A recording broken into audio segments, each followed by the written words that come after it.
क्या तुम्हारा पित्ताशय बगावत पर उतर आया है? लगता है अब उसे खाने पीने से मनाना होगा। आज जानेंगे कि कोलेसिस्टाइटिस में क्या खाना चाहिए और क्या बिल्कुल जरूरी है, ताकि परेशानी न हो, बस दलिया खाकर बैठे रहना पड़े या किसी बूढ़ी खांटी की थाली मंगानी पड़े। स्वाद भी आएगा, सेहत भी बनी रहेगी। चलो शुरू करते हैं। कोलेसिस्टाइटिस यानी पित्ताशय में सूजन। सुनते ही मजा नहीं आता, खासकर जब पेट दर्द करे, मिचली हो और तली हुई आलू भी लगने लगे, किसी हादसे की तरह। लेकिन तथ्य यह है कि 30 की उम्र के बाद हर तीसरे इंसान को यह सामना करना पड़ता है। पित्ताशय एक छोटा सा पर बेहद जरूरी अंग है जो फैट्स को पचाने में मदद करता है। जब यह सूज जाता है तो हमें उसके काम को आसान बनाना होता है। कैसे? सही खाने से। तो चलिए तुम्हारे पित्ताशय के सबसे अच्छे 10 दोस्त यानी टॉप 10 खाद्य पदार्थों की लिस्ट देखते हैं।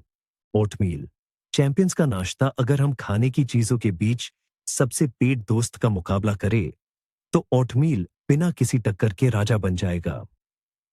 और इसके भी बहुत कारण हैं। सबसे पहले, ओटमील एक मुलायम और आराम देने वाला नाश्ता है जो जैसे तुम्हारे पेट और पित्ताशय को एक गर्म कंबल में लपेट देता हो। यह पेट की झिल्ली को सुकून देता है, पाचन क्रिया को सही करता है और एसिडिटी के झटकों को कम करता है। ये खासतौर पर पित्त की थैली में सूजन, होल्सिस्टाइटिस के दौरान बेहद जरूरी होता है। दूसरे, इसमें घुलनशील फाइबर होता है जो बहुत ही नरम तरीके से शरीर को साफ करता है, खराब कोलेस्ट्रॉल को कम करता है। हाँ, पित्त की थैली की परेशानी और कोलेस्ट्रॉल अक्सर साथ चलते हैं और पित्त के सही प्रवाह में मदद करता है। मतलब कम जमे रहना, कम पत्थरी बनने का खतरा और कम दर्द। इससे बेहतर क्या हो सकता है? ओटमील बनाना आसान है। बस पानी या कम फैट वाला दूध लें और चीनी, मक्खन या कैरामेल की जरूरत नहीं। वो सब टिकटॉक डेजर्ट्स के लिए छोड़ो।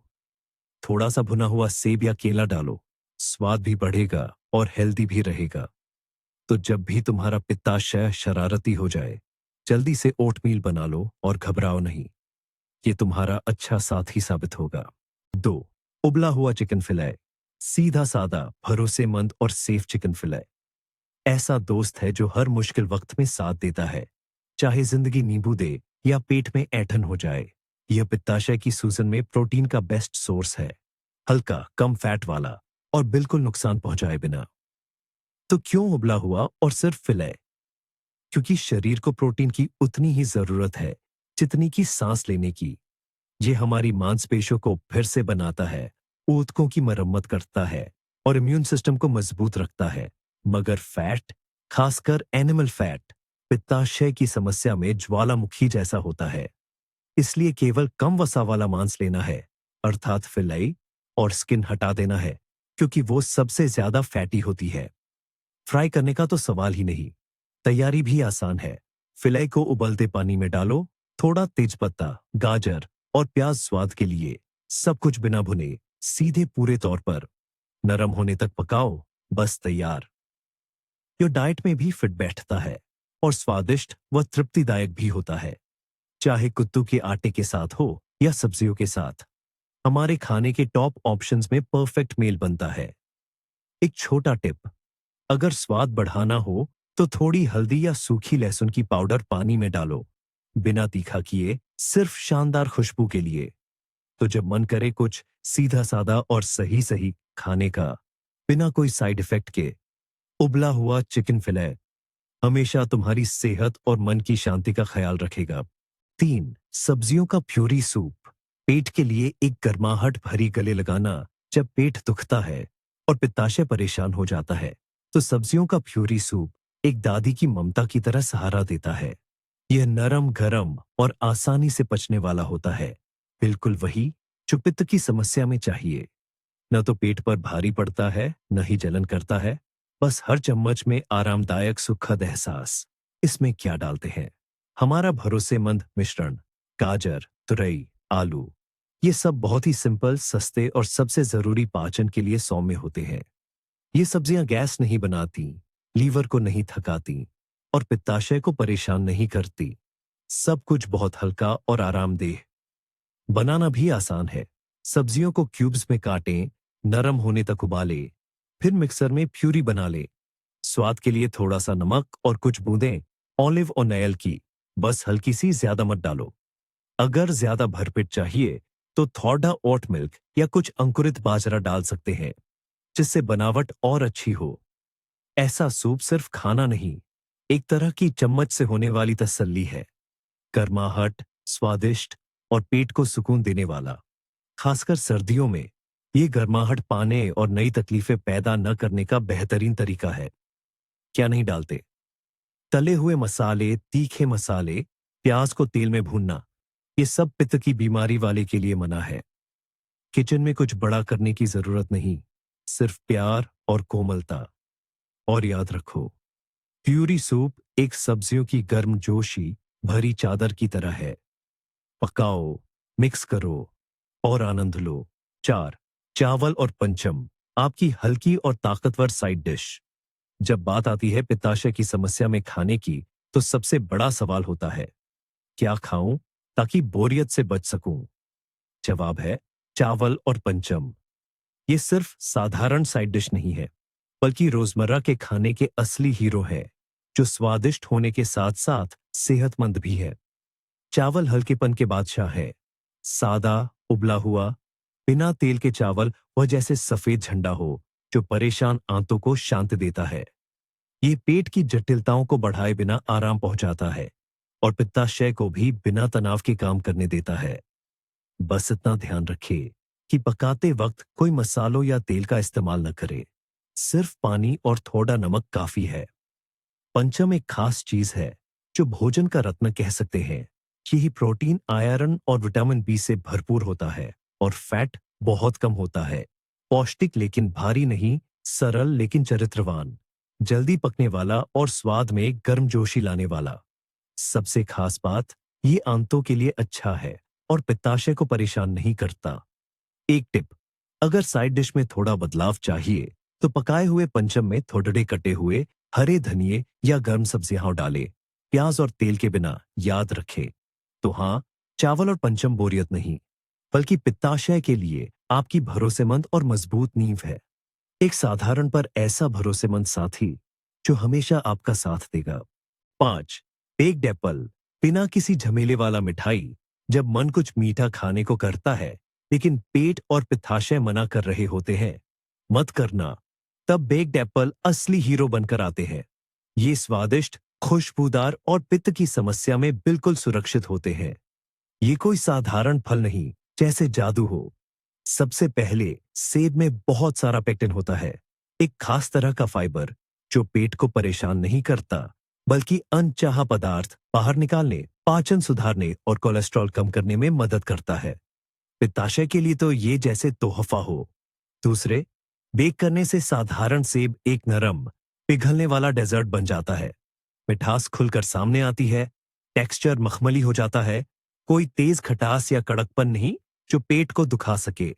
और सबसे बड़े प्लस पॉइंट, प्राकृतिक खुशबू जो भूख बढ़ा दे, भले ही आप डाइट पर हो। बनाना भी आसान है। एक हरा सेब ले, जैसे ग्रैनी स्मिथ या सेमरेंको, बीज का हिस्सा निकाल दें, थोड़ा दालचीनी छिड़क ले और 15-20 मिनट के लिए ओवन में रखें।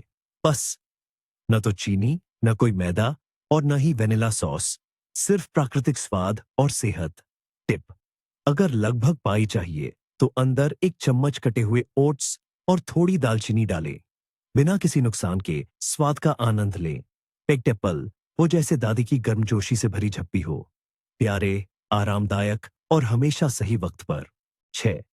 कम फैट वाले डेयरी प्रोडक्ट्स, शांति, दोस्ती और केफिर। जब कुछ हल्का, ताजगी भरा और पेट को परेशान न करने वाला चाहिए, तो केफिर, रयाजेंका और नेचुरल दही, बिना चीनी और फ्रूट फ्लेवर के, एकदम सही है। ये न सिर्फ पित्ताशय की समस्या में नुकसान नहीं पहुंचाते, बल्कि तुम्हें वह इंसान महसूस कराते हैं, जो पूरी तश्तरी के साथ बैठा है, न कि कोई पीड़ित। कम फैट क्यों? क्योंकि फैट पित्ताशय के लिए पहली चिंता की बात होती है। वे उसके अचानक संकुचन का कारण बनते हैं, और अगर कोई सूजन या ब्लॉकेज हो, तो दर्द और दिक्कतें शुरू हो जाती है। इसलिए फैट परसेंटेज 1-2.5% तक वाले प्रोडक्ट्स चुनो, और तुम्हारा शरीर उसका शुक्रिया अदा करेगा। फायदेमंद कैसे? केफिर इंटेस्टाइन की माइक्रोफ्लोरा को बेहतर बनाता है और पाचन को नॉर्मल रखता है। रेयाजिंका थोड़ा ज्यादा स्ट्रॉन्ग और स्वादिष्ट होता है, फिर भी हल्का ही रहता है। कम फैट वाला दही प्रोटीन, कैल्शियम देता है और स्वाद भी बढ़िया होता है, बिना कोई कसूर महसूस हुए। सबसे जरूरी, कोई फ्रूट फ्लेवर, स्वीटनर या डेजर्ट जैसे एडिटिव्स नहीं, केवल शुद्ध और प्राकृतिक उत्पाद। दादी की तरह दिल से सलाह, अगर हल्का नाश्ता करना हो तो एक गिलास केफिर और कुछ ड्राई बिस्किट ले लो, या फिर देर रात का खाना रियाजेंका से बदल दो। स्वादिष्ट भी है और पित्ताशय को आराम भी मिलता है। ऐसे प्रोडक्ट्स तुम्हारे पाचन तंत्र के लिए एक नरम तकिए की तरह होते हैं।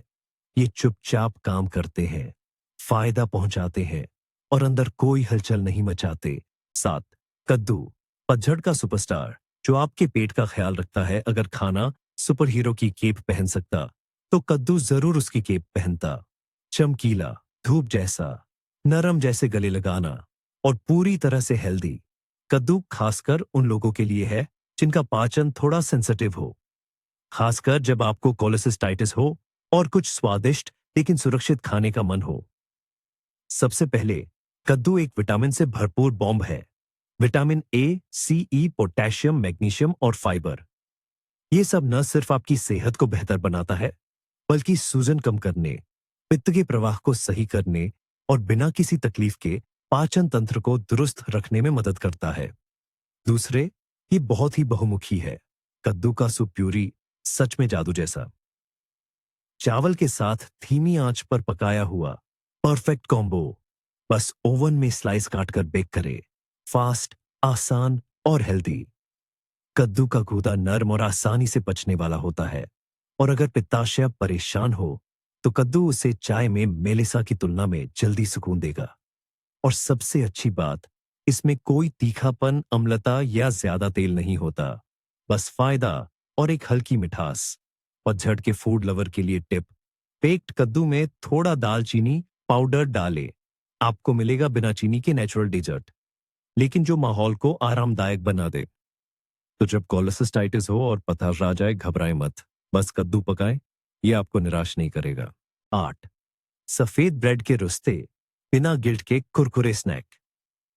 जब दिल कुछ कुरकुरे खाने को चाहता है लेकिन पेट कहता है ज्यादा भारी नहीं चाहिए, तब सफेद ब्रेड के घर के बने रुस्ते बचाव में आते हैं।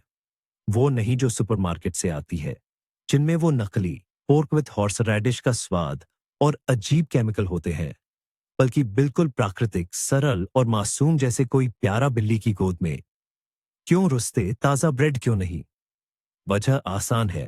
ताजी नरम ब्रेड, खासकर ब्राउन या फाइबर वाली, पेट में गैस, फुलावट और पाचन संबंधी परेशानियां पैदा कर सकती है।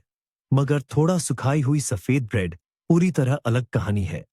इसे पचाना आसान है, ये पेट की नर्म परत को परेशान नहीं करती और पित्ताशय भी हंगामा नहीं करता। कैसे बनाए? एक साधारण सफेद ब्रेड ले, बेहतर होगा अगर वह कल की हो। उसे छोटे छोटे टुकड़ों में काटें और धीमी आंच पर ओवन में हल्का सुनहरा होने तक सुखाएं। तेल, लहसुन, नमक, काली मिर्च या कोई भी मसाले नहीं, बस ब्रेड और गर्मी। परिणाम स्वरूप आपको हल्के मगर ज्यादा कठोर नहीं, कुरकुरे रुस्ते मिलेंगे। इन्हें सूप या प्यूरी के साथ डाल सकते हैं, केफिर के साथ खा सकते हैं, या खाने के बीच एक हल्की नाश्ते के रूप में इस्तेमाल कर सकते हैं। बस ज्यादा ना खाएं, एक मुट्ठी ठीक है, पूरा पैकेट नहीं। टिप, भुने हुए रुस्तों को हल्का सा लहसुन की कली से रगड़ दे। स्वाद तो आएगा, लेकिन पेट पर कोई असर नहीं पड़ेगा। तो जब भी कुछ कुरकुरे खाने का मन करे, समझदारी से खाएं। रुस्ते वो स्नैक है जहां स्वाद और सेहत दोनों साथ साथ चलते हैं। 9, कम फैट वाली मछली, हैच और कॉड, डाइट के सुपर हीरो। जब कोई कहे तुम्हें प्रोटीन चाहिए और तुम कोलेसिस्टिटिस के साथ फ्राई कटलेट को उदास होकर देख रहे हो, तो कम फैट वाली मछली याद करो। कॉड या हैच जैसे मछली आपकी सबसे बड़ी मदद है। नरम, पौष्टिक, डाइट फ्रेंडली और पित्ताशय के लिए बहुत अच्छा। क्या खास है इसमें? Omega 3 fatty acid. ये ऐसा फैट है जो दुश्मन नहीं बल्कि दोस्त है। ये सूजन को कम करता है और लिवर की सेहत बनाए रखता है। पूरा प्रोटीन, मसल्स, इम्यूनिटी और रिकवरी के लिए। कम से कम फैट और पाचन तंत्र पर बिल्कुल भी भार नहीं। लेकिन सबसे जरूरी बात यह है कि आप इसे कैसे पकाते हैं। फ्राई, बैटर या क्रीमी सॉस से बचो। बस स्टीम करना, नरम, रसदार और पूरी तरह से डाइट फ्रेंडली। ओवन में फॉयल में थोड़ा पानी डालकर ताकि सूखा न हो। सब्जियों के साथ जब सही में देखभाल के साथ खाना हो। अगर आप एसिड टॉलरेंट हैं तो थोड़ा नींबू का रस और हरा धनिया डाल सकते हैं, लेकिन तेज मसाले, भारी तेल या बारबेक्यू पाजा, मायोनेज प्लस चीज जैसे सॉस बिल्कुल नहीं। मछली को बोरिंग लग रही है? उसके साथ बकव्हीट या सब्जियों की प्यूरी परोसें, या धीरे धीरे मछली के फाइबर निकालकर कद्दू के साथ बेक करें। बढ़िया ऑप्शन है। तो अगर कुछ भरपेट चाहिए लेकिन बिना नुकसान के, हैच और कॉर्ड आपके लिए हमेशा तैयार है। टेट्स, गुलाब जामुन का काढ़ा, एक डिटॉक्स जो कोई निशान नहीं छोड़ता। ना जब लगे कि आपका शरीर इस सारी जहर से थोड़ा आराम चाहता है, तो गुलाब जामुन का काढ़ा आपकी मदद के लिए है। यह सिर्फ एक स्वास्थ्यवर्धक पेय नहीं है, बल्कि आपकी प्रणाली को सुकून देता है, इम्यूनिटी बढ़ाता है और धीरे धीरे शरीर को टॉक्सिन से साफ करता है। ये दिन में एक सेहत भरा चेहरा डालने का परफेक्ट तरीका है। जन गुलाब जामुन क्यों चयन? सबसे पहले, ये विटामिन सी से भरपूर है, जो न केवल आपकी इम्यूनिटी को मजबूत करता है, बल्कि जिगर, पित्ताशय और आंतों की सही कामकाजी में भी मदद करता है। दूसरा, गुलाब जामुन टॉक्सिन्स को बाहर निकालने में मदद करता है, बिना किडनी और जिगर पर ज्यादा दबाव डाले। इसका असर बहुत ही सौम्य होता है, बिना किसी अचानक उतार चढ़ाव के। तीसरा, यह एंटीऑक्सीडेंट से भरपूर है, जो सूजन से लड़ते हैं और आपकी कोशिकाओं को उम्र बढ़ाने की प्रक्रिया को धीमा करते हैं। डायाजन कैसे बनाए? सिर्फ सूखे गुलाब जामुन के फल ले। आप इन्हें दवाखाने या सुपरमार्केट से खरीद सकते हैं और उन्हें गर्म पानी में डालकर 15 मिनट तक भिगोने दें। फिर आपका डिटॉक्स काढ़ा तैयार है। अगर चाहें तो स्वाद के लिए थोड़ा शहद डाल सकते हैं, लेकिन ज्यादा ना डालें, ताकि शरीर भारी न महसूस करे। और याद रखें, इसे उबलकर नहीं, बल्कि गर्मा गर्म पिए। चयन टिप, अगर पेय को और ज्यादा फायदेमंद बनाना है तो उसमें थोड़ा पुदीना या दालचीनी डालकर देखें। स्वादिष्ट और सेहतमंद गुलाब जामुन का काढ़ा आपके शरीर के लिए एक रीसेट की तरह है, जिसे बनाने में ज्यादा मेहनत नहीं लगती, पर यह आपको ऊर्जा देता है और हल्कापन महसूस कराता है। तो अब तुम समझ गए हो कि पित्ताशय शोथ में खान पान का मतलब स्वादहीन जिंदगी नहीं है। हमने 10 ऐसे खाद्य पदार्थ चुने हैं जो स्वादिष्ट भी है, सुरक्षित भी और सेहत सुधारने में मदद भी करते हैं। और ये तो बस शुरुआत है, आगे और भी बहुत कुछ है। इस वीडियो में तुमने जाना कि कैसे अपने पित्ताशय का ख्याल बिना तनाव और सूजन के रखा जाए। हमने सबसे सुरक्षित, स्वादिष्ट और फायदेमंद चीजों को कवर किया है और साथ में थोड़ा हंसी मजाक भी डाला है। अगर तुम ऐसी और उपयोगी जानकारियां थोड़े मजेदार अंदाज में चाहते हो तो लाइक करो, सब्सक्राइब करो और बेल आइकॉन दबाना न भूलो। यकीन मानो, तुम्हारा हजम तंत्र तुम्हारा शुक्रिया अदा करेगा। और तुम्हें कौन से खाद्य पदार्थों ने पित्ताशय शोथ के दौरान मदद की, नीचे कमेंट में बताओ। मिलकर अपनी खुद की घरेलू दवाइयां बनाएंगे।